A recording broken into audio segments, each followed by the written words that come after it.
When will I be like those cool motorcycle riders? When will I stop having anxiety every single time I go out to ride? Nobody warned me that it would be so stressful and tiring.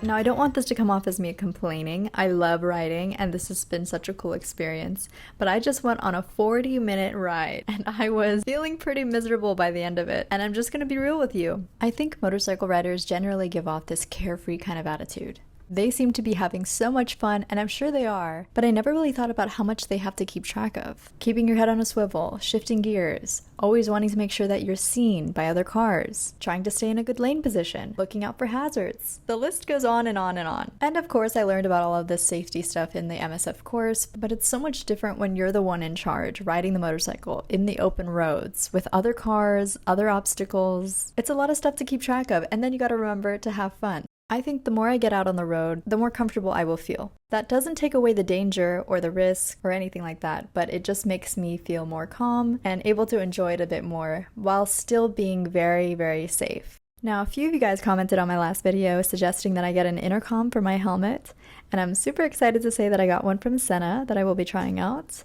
I can't wait for that to come in. I think it'll be maybe a week or so, I'm not sure, but as soon as I get that, I will test it out and do a little review. I even think someone commented that the more experienced rider would give them tips as they're riding together, which I thought was so cool. It just feels real nice that you can talk to someone as you're riding. So I totally get the appeal. Also, people mentioned that you can listen to some music as you're riding. It helps calm them down, which I thought was really cool too.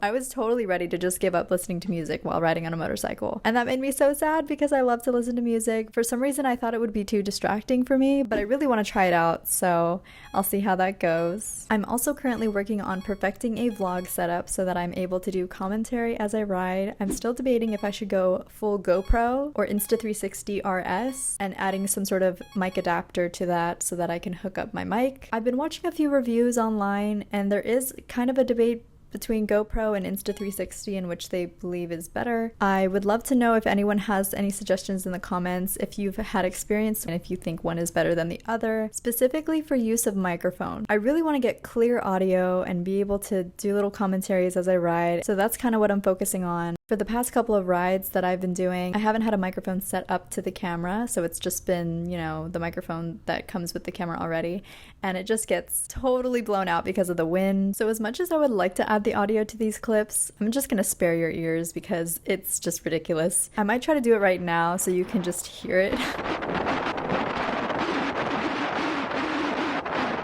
So yeah, I'm trying to find a better solution, but I also want to have a mic maybe hooked up near the engine so you guys can hear that sound too. I mean, sometimes it's okay, but you do get the occasional wind sound.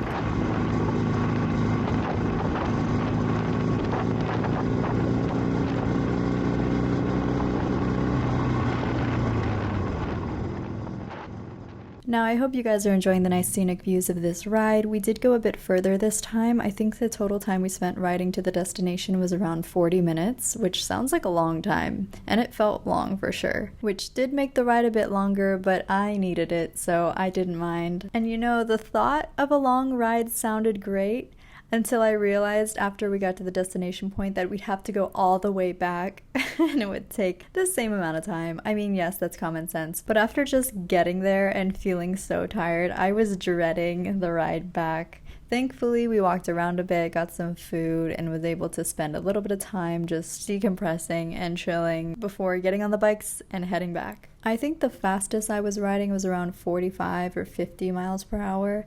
I did not go on any freeways. I'm still really scared. I think with the Rebel, you're just constantly shifting gears. Compared to the Harley, my boyfriend was saying that when we're riding in town, he just shifts to second gear and that's all he'll need to go. Meanwhile, I'm over here shifting into third and fourth gear just in town when the speed limit is like 25 or 35 miles per hour. So the idea of going onto the freeway terrifies me because you're starting in such a low gear at basically 0 miles per hour or 10 miles per hour even, and then you have to shift so many times to get up to speed, which just feels like too much stress right now.